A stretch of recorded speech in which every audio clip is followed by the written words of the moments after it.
பிரித்தானியாவினுடைய பிரதமர் மாற்றப்படுகிறாரா? இது சம்பந்தமாக இன்றைக்கு ஊடகம் ஒன்றில் செய்தி வெளியாகி இருக்கிறது. புதிய பிரதமர் ஒருவர் தெரிவு செய்யப்படலாம் என்று சொல்லி, எனவே அது குறித்து விரிவாக விளக்கமாக இந்த காணொளியில் பார்க்கலாம். இன்றைக்கு யூகேல ஒரு ஆளுக்கு ஆயுள் தண்டனை விதிக்கப்பட்டது. அது சாதாரணமாக நடக்கிறது தானே. இருந்தாலும் இந்த நபருக்கு ஏற்கனவே ஆயுள் தண்டனை விதிக்கப்பட்டு ஜெயிலுக்குள்ளே தான் இருக்கிறார். அவருக்கு திரும்பவும் ஆயுள் தண்டனை விதிக்கப்பட்டிருக்கிறது. எனவே என்ன நடந்திருக்கிறது என்பது சம்பந்தமாக விரிவாக பார்க்கலாம். ரஷ்யாவினுடைய மிக முக்கியமான ஒரு இராணுவ தளபதி மீது துப்பாக்கிச்சூடு நடத்தப்பட்டிருக்கிறது. அவர் இப்பொழுது உயிருக்கு போராடும் நிலையில் மருத்துவமனையில் அனுமதிக்கப்பட்டிருக்கிறார். மேலதிக விவரங்களை பார்க்க இருக்கின்றோம். பாகிஸ்தானில் இன்று இடம்பெற்ற ஒரு குண்டு தாக்குதலில் பள்ளிவாசலில் தொழுகைக்காக வந்திருந்த 31 பேர் கொல்லப்பட்டிருக்கிறார்கள். அது குறித்த விவரங்களையும் பார்க்கலாம். தமிழடியான் வேர்ல்டு யூடியூப் சேனலுக்கு உங்கள் அனைவரையும் வருகவென அன்புடன் வரவேற்கின்றேன். இதுபோல நம்மை சுற்றி இந்த உலகத்தில் நடக்கின்ற முக்கியமான நிகழ்வுகளின் தொகுப்புகளை ஒவ்வொரு நாளும் தெரிந்து கொள்ள இந்த சேனலை சப்ஸ்கிரைப் பண்ணுங்கள். பிரித்தானியாவினுடைய பிரதமர் கியர் ஸ்டார்மர் அவரை பதவியில் இருந்து நீக்கிவிட்டு அவருக்கு பதிலாக இன்னும் ஒருவரை நியமிப்பதற்கான நடவடிக்கைகள் திரைமறைவில் மேற்கொள்ளப்படுவதாக இன்றைக்கு லண்டன்ல இருந்து வெளியாகிற ஒரு ஆங்கில பத்திரிகையில் செய்தி போடப்பட்டிருக்கிறது. என்ன சொல்லப்பட்டிருக்கு என்று சொன்னால், உங்களுக்கு தெரியும், ஏற்கனவே பிரதி பிரதமராக இருந்தவர் ஆஞ்சலா ரெய்னர். பிறகு அந்த பதவியிலேருந்து அவள் நீக்கப்பட்டவா. ஏனென்று சொன்னால், அவா மேலே டேக்ஸ் கட்டேல் என்று சொல்லி, அதாவது ஸ்டாம்ப் டியூட்டி கட்டேல் என்று சொல்லி 40,000 பவுண்ட்ஸ் கட்டேல் என்று சொல்லி HMRCக்கு ஒரு குற்றச்சாட்டு முன்வைக்கப்பட்டு உடனடியாக அந்த பதவியிலேருந்து அவள் நீக்கப்பட்டிருந்தவா. இப்போ பார்த்தீங்கன்னு சொன்னால், அவாவை விட அதிகமான குற்றச்சாட்டுகள் பிரதமர் கியர் ஸ்டார்மர் அவர்கள் மேலே வைக்கப்படுது.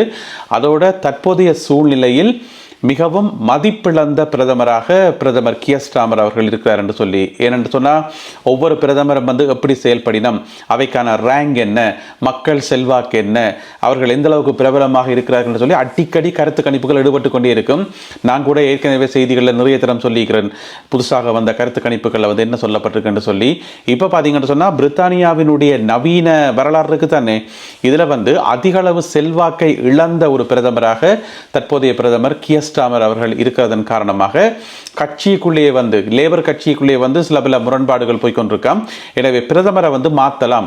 அதுவும் வருகின்ற மே மாதத்தில் பிரதமரை மாற்றுவதற்கான நடவடிக்கைகள் திரைமறைவில் மேற்கொள்ளப்படுவதாக இன்றைக்கு ஊடகத்தில் செய்தி போடப்பட்டிருக்கிறது. ஏற்கனவே இங்கே பல பிரச்சனைகள் ஓடிக்கொண்டிருக்குது. அதில் இந்த மாதிரியான ஒரு செய்தி வந்தது இன்னும் அரசியல் வட்டாரங்களில் மிகுந்த ஒரு பரபரப்பை உருவாக்கி இருக்குன்னு தான் சொல்லணும். எனவே பிரதமர் கியர் ஸ்டார்மர் அவர்களுக்கு பதிலாக ஆஞ்சலா ரெய்னர் அவர்களை கொண்டு வார் என்று சொன்னால் 2 பேர் மேலேயும் குற்றச்சாட்டுகள் இருக்குது. எனவே பிரித்தானியாவுக்கு தற்போதைய சூழ்நிலையில் பொருத்தமான பிரதமர் யார் என்றதே ஒரு கேள்விக்குறியாக இருப்பதாக இந்த பத்திரிகையில் செய்தி போடப்பட்டிருக்கிறது. எனவே அரசியல் வட்டாரங்களில் அடுத்து வரும் நாட்களில் பரபரப்பான சம்பவங்கள் இடம்பெறும் என்று சொல்லி எதிர்பார்க்கலாம். மேலதிக தகவல்களுக்காக காத்திருப்போம். பாகிஸ்தானில் இன்று ஒரு குண்டுவெடிப்பு சம்பவம் ஒன்று இடம்பெற்றிருக்கிறது. ஒருவர் தன்னுடைய உடலில் மறைத்து வைத்திருந்த குண்டை தானே வெடிக்கச் செய்ததன் காரணமாக 31 பேர் உயிரிழந்திருக்கிறார்கள். 160க்கும் 170க்கும் இடைப்பட்ட எண்ணிக்கையில் அந்த காயமடைந்தவர்களுடைய எண்ணிக்கை சரியா தெரியல. 160 தொடக்கம் 170 பேர் வரையில் காயமடைந்திருப்பதாக சொல்லப்படுது. தலைநகர் இஸ்லாமாபாத்தில் இருக்கக்கூடிய ஒரு பள்ளிவாசல், ஷியாக் பள்ளி என்று சொல்லப்படுகின்ற ஒரு பள்ளிவாசலில் தான் இந்த தாக்குதல் நடைபெற்றிருக்கிறது. தங்கடபாட்டில் தொழுகைக்காக வந்த மக்களுடைய வெள்ளிக்கிழமை தானே, எனவே வெள்ளிக்கிழமை தொழுகைக்காக வந்த மக்களை இலக்கு வைத்து இந்த தாக்குதல் நடத்தப்பட்டது. உண்மையில ஒரு துயரமான செய்தியாகும், அதிர்ச்சியான செய்தியாகும். பாகிஸ்தானில் பார்த்தீங்கன்னு சொன்னால் வேறு இடங்களில் இந்த மாதிரியான தாக்குதல்கள் நடக்கிறது வழக்கமாக இருந்தாலும் தலைநகர் இஸ்லாமாபாத்தில் இப்போ கொஞ்ச காலம் இல்லை, நீண்ட காலமாகவே இஸ்லாமாபாத்தில் இந்த மாதிரியான தாக்குதல் ஒன்றும் நடந்த மாதிரி இல்லை. இது நீண்ட காலத்துக்கு பிறகு இடம்பெற்றிருக்கிறது. எனவே பாகிஸ்தான் அரசாங்கம் உடனடியாக 2 அமைப்புகள் மீது குற்றச்சாட்டுகளை முன்வைத்திருக்கிறது.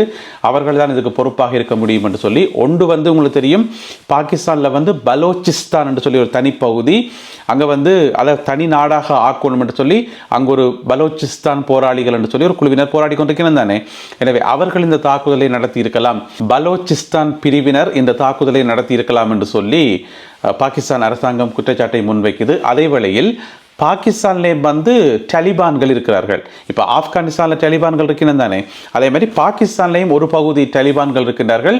அவர்களை வந்து டிடிபி என்று சொல்றது, டிடிபி என்று சொல்லி, அதாவது சுருக்கமாக சொல்ல போனால் பாகிஸ்தான் தலிபான்கள் அவர்களுடன் இந்த தாக்குதலை நடத்தி இருக்கலாம் என்று சொல்லி பாகிஸ்தானிய அரசாங்கம் குற்றச்சாட்டை முன்வைக்குது.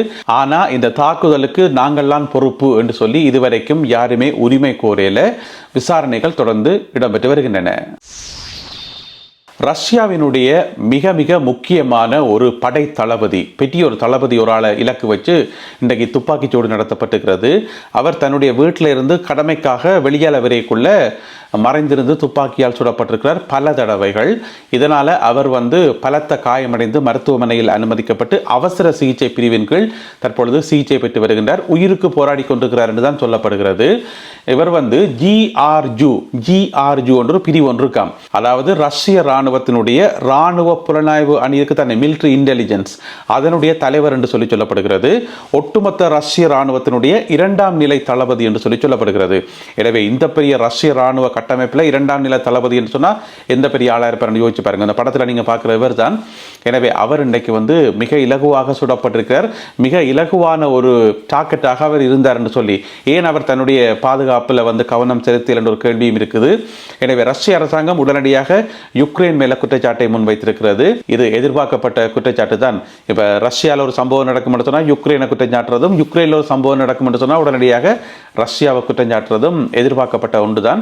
இருந்த போதிலும் கூட அதற்கான ஆதாரங்களை ரஷ்யா சமர்ப்பிக்கல் என்று சொல்லி ஊடகங்களில் செய்தி போடப்பட்டிருக்கிறது. யுக்ரைன் தரப்பில் இருந்து இது சம்பந்தமாக எந்த ஒரு கருத்தும் சொல்லப்படையில. என்னென்னா ரஷ்யா இன்னும் ஒரு குற்றச்சாட்டை முன் வச்சிருக்குது. யுக்ரைனிய ஜனாதிபதி செலன்ஸ்கிக்கு வந்து பேச்சுவார்த்தையில் வந்து விருப்பம் இல்லை, அவருக்கு அதில் அக்கறையும் இல்லை. அந்த பேச்சுவார்த்தை ரெண்டு நாடுகளுக்கு முடியல பேச்சுவார்த்தைகள் போய்கொண்டு தானே, அந்த பேச்சுவார்த்தைகளை வந்து குழப்பறதுக்காகவே இப்படியான ஒரு நடவடிக்கையை அவர் திட்டமிட்டு செய்தார் என்று சொல்லி ரஷ்யா குற்றச்சாட்டை முன்வைத்திருக்கிறது. எனவே மிகப்பெரிய இராணுவ தளபதி ஒருவர் சுடப்பட்டமை அதிர்வலைகளை உருவாக்கியுள்ளது. பிரித்தானியாவில் இன்றைக்கு ஒரு ஆளுக்கு வந்து ஆயுள் தண்டனை தீர்ப்பு வழங்கப்பட்டிருக்கிறது. இது வழக்கமாக நடக்கிறது தானே என்று சொல்லி நாங்கள் பார்த்தோம் என்று சொன்னால், இந்த குறிப்பிட்ட நபர் இப்போ எங்கே இருக்காருன்னா அவர் ஏற்கனவே ஜெயிலுக்குள்ளே தான் இருக்கிறார். ஏற்கனவே அவருக்கு ஆயுள் தண்டனை விதிக்கப்பட்டது 2008ஆம் ஆண்டு. 2008ஆம் ஆண்டு விதிக்கப்பட்ட ஆயுள் தண்டனைக்காக நீண்ட காலமாக ஜெயிலுக்குள்ளான் இருக்கார். அவர் இன்றைக்கு கூப்பிட்டு நீதிமன்றத்துக்கு திரும்பவும் ஆயுள் தண்டனை விதிக்கப்பட்டிருக்கிறது. இது என்ன புதினமாக இருக்குன்னு சொல்லி நீங்கள் கேட்பீங்கள். இன்றைக்கு நடந்த சம்பவத்தை சொல்கிறேன். அதாவது நாங்கள் இந்த படங்களில் பார்ப்போம் தானே, சீரியல் கில்லர், சைக்கோ கில்லர் என்று சொல்லி படங்களில் நாடகங்கள் எல்லாம் பார்ப்போம் தானே, அதே மாதிரி ஒரு ஆள் தான் இவர் வந்து ஒரு சீரியல் கில்லர். அதாவது 2006ஆம் ஆண்டில் இப்ஸ்விச் இருக்கு தானே, இப்ஸ்விச்சில் வந்து 5 பெண்களை வந்து ஒரேடியாக கொலை செய்திருக்கார். அப்போ மோசமான ஒரு கொலையாளி தானே. 5 பெண்களை வந்து அதுக்காக கைது செய்யப்பட்டு 2008ஆம் ஆண்டில் அவருக்கான தீர்ப்பு வழங்கப்பட்டு ஆயுள் தண்டனை வழங்கப்பட்டது. அதுக்கு பிறகு இன்னும் ஒரு கேஸோடு சைட்டால் ஓடிக்கொண்டு இருந்தது. அது என்ன கேஸ் என்று சொன்னால், 1999ஆம் ஆண்டில் ஒரு பாடசாலை மாணவி, 17 வயதுடைய பாடசாலை மாணவி விக்டோரியா ஹோல் என்றது அவாவினுடைய பேர். அந்த மாணவி கடத்தப்பட்டு கொலை செய்யப்பட்டிருந்தவா. அவாவினுடைய உடல் வந்து எங்கேயோ இடத்துல பத்தைக்குள்ளே போடப்பட்டிருந்தது. போலீஸ் போய் உடலை மீட்டெடுத்து பிறகு அது சம்பந்தமான விசாரணைகளாக நடத்தி பார்த்து நீண்ட காலமாக கொலையாளி பிடிபடவே இல்லை. ஆரண்டி தெரியல, என்ன நடந்ததுன்னு தெரியல. அது ஒரு பிட்டி ஒரு மர்மமாகவே இருந்தது. அப்போ அந்த டைமில் வந்து டிஎன்ஏ டெஸ்ட் எடுக்கிறதுக்கான வாய்ப்புகள் இல்லாமல் இருந்துச்சதோ இன்னும் தெரியல. அந்த உடலை வந்து நீண்ட காலமாக பாதுகாப்பாக பத்திரமாக வைத்திருந்தார்கள் போலீசார். திடீரென்று டிஎன்ஏ டெஸ்ட் எடுத்து செக் பண்ணி பார்த்துருக்கிறோம். பார்த்தா இவர் தான் ஆள். ஏற்கனவே ஆயுள் தண்டனை விதிக்கப்பட்டு ஜெயிலுக்கு இருக்கிறது தானே. அவருடைய பேரை சொல்ல மறந்துட்டேன். அவருடைய பேர் வந்து ஸ்டீவ் ரைட். அவர் தான் ஆள். எனவே இவர் தான் அந்த கொலையை செய்திருக்காருன்னு சொல்லி கண்டுபிடிச்சாச்சு. ஏற்கனவே 5 பெண்களை வந்து கொலை செய்தது. இந்த பெண்ணோட சேர்த்து 6வது பெண்.